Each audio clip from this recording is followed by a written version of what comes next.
بسم الله الرحمن الرحيم، والصلاة والسلام على أشرف المرسلين. مرحبا بكم معي أخواتي في وصفة جديدة.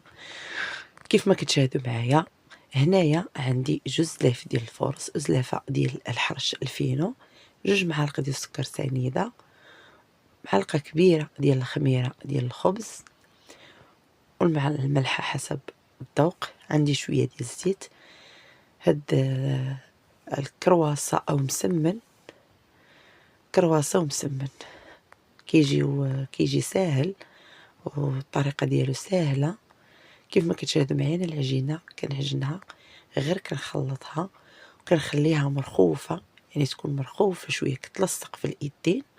كيف ما كتشاهدوا معايا صافي كنخليها ترتاح واحد شوية، كنرجع والتاني نهبطها ونعاودها. كيف ما كتشاهدوا معايا صافي نسد عليها ونخليها حتى تخمر واحد شوية، تقريبا واحد ربع ساعة. صافي هنايا كناخد شوية اللوز، اللي كاين اللوز كاوكاو اللي كاين كنديرهم في مقلة، كنزيد عليه الكوك، كنحمرهم واحد شوية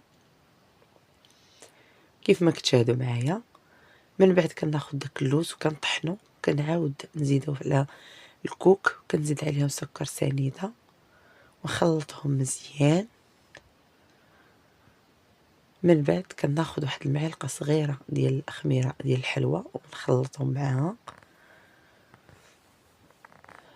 صافي هنا كيف ما كتشاهدوا معايا من بعد ما وجدات ليا العجينة غادي ناخدها ونقطعها كويرات صغيورين. هنا كندوب الزبدة، غير الزبدة بلا زيت صافي، وكنولي نطلق دوك القريصات صغيورين، كنطلقهم مزيان حتى يتورقوا، كندهنهم بالزبدة وكنجيب هذاك الخليط ديال الكوكو واللوز والسكر سنيدة والخميرة صافي. العوض من ندير دقيق القمح درت هذاك الخليط. صراحة هاد كرواسة كيتجي ساهلة، بلا عجينة مورقة، بلا زبدة بزاف، بلا عذاب، بلا والو. وغادي تشاهدوا معايا كيفاش غادي الشكل ديالها والمذاق ديالها ما نقولش لكم عليه. صافي كنستمر كندير 2 3 4 اللي بغيتي على حسب الشكل اللي بغيتي. انا هنا غندير 3 ديال الكويرات، وغندير وحده في قلب وحده حتى نرجع بحال المسمنه. هذيك الساعه الاختيار كيبقى ليك اختي، ديريها قد ما بغيتي.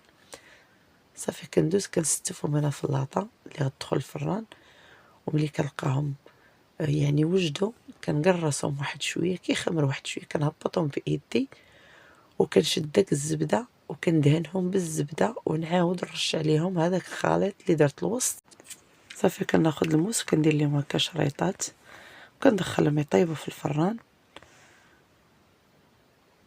هذا هو الشكل ديالهم النهائي. صراحه كيجيو زوينين وكيجيو هشاش بزاف كيف ما كتشاهدوا، بلا عجين مورق.